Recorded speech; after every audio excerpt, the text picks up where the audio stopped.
Hello guys, welcome to my YouTube channel. কেমন আছো তোমরা? এখন আমরা কথা বলবো হচ্ছে Adivi Sesh and Mrunal Thakur starrer film and Anurag Kashyap Prakash Raj starrer film ডাকাত, যেটা বাংলায় আমরা যদি বলি এবং ইংলিশে যদি বলি ডাকোয়েট। ডাকোয়েট এর লাভ স্টোরি। এই সিনেমাটা এপ্রিলের 10 তারিখ রিলিজ হয়। ঠিক আছে, এই ফিল্মটা একটা action romantic film, action romantic thriller film আপনি এটাকে বলতে পারেন। তো এই ফিল্মটা এখন অ্যামাজন প্রাইমে অ্যাভেলেবেল আছে। আমি কমপ্লিট করলাম ফিল্মটা এবং এই ফিল্মটার যে ডিরেক্টর সানেল ডিও, তার এই ফিল্মটার মাধ্যমে তার ডেবিউ হয়েছে, তার প্রথম ফিল্ম এটা। তো এই ফিল্মটা আমি কমপ্লিট করলাম। এখন কেমন লাগলো আমার ডাকোয়েট সেটা নিয়ে এই ভিডিওর মধ্যে কথা বলবো। তো চলো ভিডিওটা শুরু করা যাক। এক লাইনে যদি এই ফিল্মটাকে রিভিউ করি, অ্যাজ এ ডিরেক্টোরিয়াল ডেবিউ এই ডিরেক্টরটার আমি বলবো এটা একটা বেশ ভালো ফিল্ম। এবং যদি আমি আরডি বিশ্বাসের কেরিয়ারের ফিল্ম দেখি তাহলে এই ফিল্মটা কিন্তু এটা ডিসেন্ট ভালো ফিল্ম। ফিল্মটা কত গিয়ে খারাপ লাগবে না আপনার, এবং ফিল্মটা না জুড়ে রাখে আপনাকে, টু দ্য পয়েন্ট ফিল্মটা চলে, খুব এঙ্গেজিং স্ক্রিন প্লে। এবং মানে ফিল্মটা টুইস্টটা যেটা আসে, টুইস্টটাও দারুণ কিন্তু কাজ করে। টুইস্টটা আমি মানে প্রেডিক্ট করতে পারিনি। দেখুন, যারা একটু সিনেমা দেখে তারা বুঝতে পারবে যে এই সিনেমাটার একটা কিছু একটা স্টোরি আছে যেটা পেন্ডিং, যেটা হয়তো আমরা লাস্টে দেখতে পাবো, মানে ফ্ল্যাশব্যাকের কিছু সিকোয়েন্স যার মধ্যে কিছু টুইস্ট অ্যান্ড টার্নস থাকবে। বাট সেটা যেভাবে আসে এবং অ্যাকচুয়ালিতে যে মেন কালপ্রিট এই সিনেমাটা তাকে যেভাবে দেখায় এবং তার যেসব প্ল্যানিংগুলো, তো ওইখানে যে টুইস্টটা সেটা কিন্তু দারুণ ওয়ার্ক করে। এখানে বেসিক্যালি 2 থেকে 3টে টুইস্ট আছে, টুইস্টগুলো কিন্তু সত্যিই ওয়ার্ক করে। এবং টুইস্ট আসার আগে যে ওয়ার্ল্ড বিল্ডিং, যে বিল্ড আপ ফিল্মের এবং যে ফ্লোতে ফিল্মটা এগোয় সেটা না খুব মজাদার, সেটা খুব এন্টারটেনিং ওয়েতে এগোয়।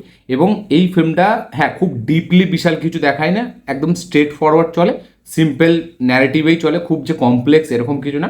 বাট ফিল্মটা থ্রু আউট স্ক্রিন প্লে আপনাকে এন্টারটেন করে, একদম এঙ্গেজ করে রাখবে আপনাকে, কোথাও গিয়ে আপনার বোর ফিল হবে না। এবং আরডি বিশ্বাস মৃণাল দুজনেরই পারফরমেন্স কিন্তু বেশ ভালো। বিশেষ করে মৃণাল একদম পুরো ক্যারেক্টারে ঢুকে গেছে, মানে এই ফিল্মটা যে ক্যারেক্টারটা তাকে দেওয়া হয়েছে তাকে দেখলে না খুবই মানে ব্যাপক একজন অ্যাক্ট্রেস এই ফিল্মটা আপনাকে মনে হবে। মানে তাকে বলিউডে হে জওয়ানি হে তো ইসকোনা হে বা আরও যেসব ফিল্মে যেরকম একটা রোল দেওয়া হয়, সেই তুলনায় তেলুগু ইন্ডাস্ট্রির জন্য সে সত্যি প্রত্যেকবার ভালো কাজ করে। ঠিক আছে, এবং প্রত্যেকবার তাকে শাড়িতে প্রেজেন্ট করে এবং শাড়ির রোলগুলো কিন্তু সে ভালোভাবে পুল আপ করে। সেটা আমি সীতারামের কথা বলি, হাইনানার কথা বলি, এই ডাকোয়েটের কথা বলি, তাকে মানে একটা ক্যারেক্টার দেওয়া হয় এবং সেই ক্যারেক্টারটা দারুণভাবে পোর্ট্রে করে। এবং এই ফিল্মটা দেখলে কিন্তু আপনি বুঝতে পেরে যাবেন যে মৃণাল কিন্তু ভালো একজন ক্যাপেবল অ্যাক্টার, সে কিন্তু অ্যাক্ট্রেস, সে কিন্তু ভালো মানে পারফরমেন্স দিতে পারে। আরডি বিশ্বাস সেও কিন্তু মানে ইমোশনাল জায়গায় বেশ ভালো, বিশেষ করে ক্লাইম্যাক্সে তার কাজ আরও ভালো। যত ফিল্মটা শেষের দিকে আসে তত মানে একটা জায়গায় যখন সে আসল সত্যিটা জানতে পারে, তো সেখানে সে আরও তার যে গিল্ট এবং তার যে একটা মানে সাডেন চেঞ্জ, সে যেটা ভেবেছিল সেটা যে মানে করবে না সে, এবং সে যেটা ভুলটা বুঝেছিল, তো সেখানে যে তার পারফরমেন্স সেটাও বেশ ভালো। হ্যাঁ, আমি যদি বলি মাস প্রেজেন্টেশন, ঠিক আছে, একটা টিপিক্যাল হিরোইক যে ব্যাপারটা সেটা অতটা হেভিভাবে ফুটে ফুটে উঠে আসে না। বাট ইমোশনাল সিকোয়েন্সে আদি বিশেষের পারফরমেন্স বেশ ভালো, সেখানে তার স্ক্রিন প্রেজেন্স আরও একটু ভালো। তো অ্যাক্টার আদি বিশেষকে আপনারা এখানে দেখতে পাবেন। ফিল্মটা একটা মাস কমার্শিয়াল টিপিক্যাল একটা কাইন্ড অফ ফিল্ম, ঠিক আছে, যেখানে একটা হিরোইক মানে সেলিব্রেশন বা হিরোকে একটা লার্জার দ্যান লাইফ প্রেজেন্টেশন দেওয়ার চেষ্টা করেছে। বাট তার থেকেও আমি বলবো আরডি বিশ্বাসকে যখন ইমোশনাল সিকোয়েন্স আপনি দেখবেন তখন আরও বেটার মনে হয় থাকে। এবং এখানে ফিল্মের ব্যাকগ্রাউন্ড মিউজিক খুব ভালো, বাট ব্যাকগ্রাউন্ড মিউজিকটা অনেক আননেসেসারি, অনেক মানে বাজতে থাকে, মানে যেখানে দরকার না সেখানেও ব্যাকগ্রাউন্ড মিউজিকটা বাজছে, তো ওটা আমার খুব বেকার লেগেছে। বাকি এমনি অ্যাকশন সিকোয়েন্সে বা যেখানে একটা হিরোইক মোমেন্টস দরকার, যেখানে এলিভেট করবে সেখানে ভালো, বাট আননেসেসারিও অনেক জায়গায় বিজিএমটা বাজে। হ্যাঁ, খুব আহামরি বিশাল হেভি না, বাট ঠিক আছে, বিজিএমটা ভালো, মানে শুনতে ভালো লাগবে আপনাকে।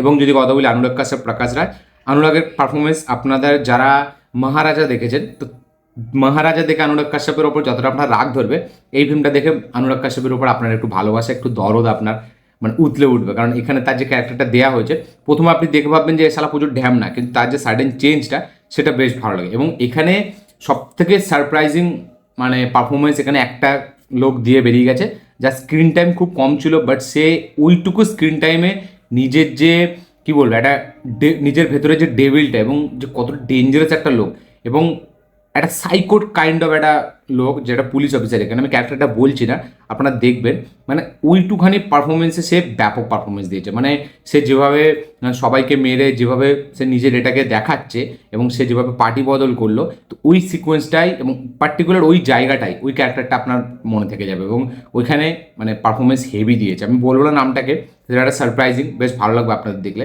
এবং ফিল্মটা স্টোরিটা যেটা বললাম, যে স্টোরিটা খুব যে আনপ্রেডিক্টেবল এরকম না, যারা সিনেমা দেখে ধরে ফেলবে, বাট তাও যে টুইস্টটা যেভাবে আসে সেটা হয়তো অতটা সবাই ধরতে পারবে না। একটা টাইমে আপনি প্রেডিক্ট করে ফেলবেন যে হিরো যেটা চাইছে সেটা সে করতে পারবে না, এটা আমিও জানতাম, ঠিক আছে, সেটা পারবে না, বাট তাতেও যেভাবে কমপ্লেক্সিটির সাথে গল্পটা লিখেছে সেটা বেশ ভালো। আপনি কিন্তু প্রপার পুরো ধরে ফেলতে পারবেন না যে এরকমই যাবেন, আপনি একটা ধরে ফেলবেন, বাট বাকি যে টুইস্টগুলো আসবে সেটা কিন্তু আপনি ধরতে পারবেন না। তো এটা বেশ ভালো লেগেছে এবং খুব এন্টারটেন ওয়েতে ফিল্মটা চলে। টেকনিক্যালি ফিল্মটা খুব ওয়েল মেড, মানে টেকনিক্যালি ফিল্মটা খুব দারুণভাবে বানানো হয়েছে। টেকনিক্যালিটিস খুবই ভালো এই ফিল্মটার, মানে ফিল্মটা যখন আপনি দেখবেন আপনার দেখে মনেই হবে না এটা একটা ডেবিউ ডিরেক্টরের ফিল্ম। মানে সব দিক থেকেই ফিল্মটা খুব, মানে সিনেমাটোগ্রাফি থেকে শুরু করে এখানে প্রত্যেকটা ফ্রেম খুব আপনার পলিশ মনে হয়, খুব খরচা করেছে দেখলে মনে হয়। এবং প্রায় 100 কোটি টাকার মধ্যেই সিনেমাটার বাজেট, যদিও ফিল্মটা বাজেট রিকভার করতে পারেনি, বাট টেকনিক্যালিটিস ফিল্মটা খুবই ভালো। এবং ক্যামেরা ওয়ার্ক, একটা বিশেষ করে এখানে একটা অ্যাম্বুলেন্সের সিকোয়েন্স আছে, ওই সিকোয়েন্সটা বেশ ভালো। এবং ফিল্মটা দেখলে আপনি বুঝতে পারবেন যে টেকনিক্যালি খুব ব্রিলিয়েন্ট, খুব ওয়েলমেড একটা সিনেমা, খুব দারুণভাবে বানিয়েছে তারা। এবং ফিল্মের পারফরমেন্স যেরকম বললাম সেটা সবই ভালো। তো এই ফিল্মটা আপনাকে মজা দেবে, মানে আপনি এটা যদি আউট অফ দ্য বক্স কিছু এক্সপেক্ট করেন সেটা হয়তো আপনার ভুল হবে।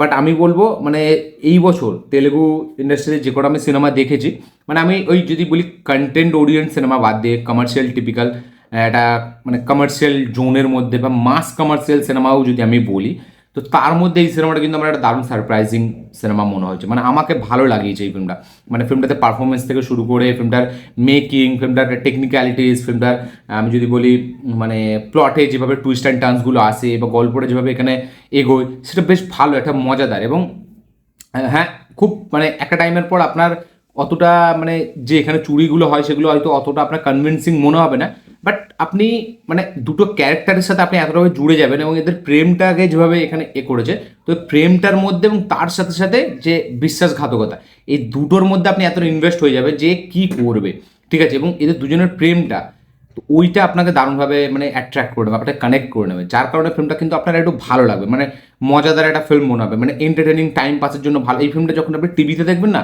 আপনার কিন্তু টিভিতে দেখতে খুব ভালো লাগবে ফিল্মটা।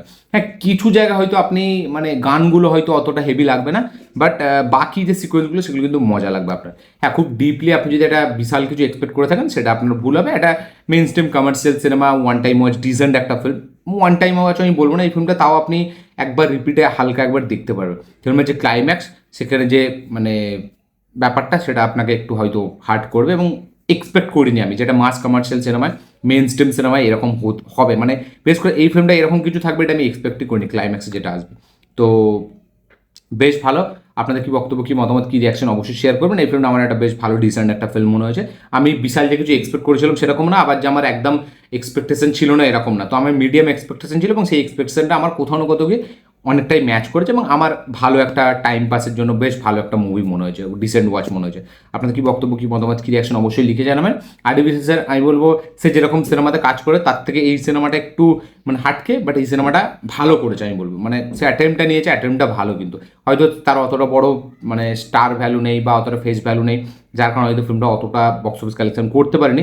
বাট এই ফিল্মটা যে খরচা হয়েছে না, সেই খরচাটা কিন্তু আপনি দেখতে পাবেন ফিল্মের মধ্যে। তো অ্যাটেম্পটা ভালো। এবার মানে অডিয়েন্সের ওপরে, অডিয়েন্স অতটা ভালো করে নেয়নি সিনেমাটা। তো আপনাদের কি বক্তব্য, কি মতামত, যারা দেখেছেন লিখে জানাবেন, যারা দেখেন তারা দেখে নিন, দেখে কমেন্ট করবেন। এই ছিল আমার রিভিউ, এই ছিল আমার ভিডিওটা ভালো লাগে থাকলে লাইক শেয়ার কমেন্ট করে দেবেন, চ্যানেল নতুন হলে চ্যানেলটিকে সাবস্ক্রাইব করবেন, বেল আইকন প্রেস করতে ভুলবেন না। দেখা হচ্ছে পরের ভিডিওতে, ততক্ষণের জন্য।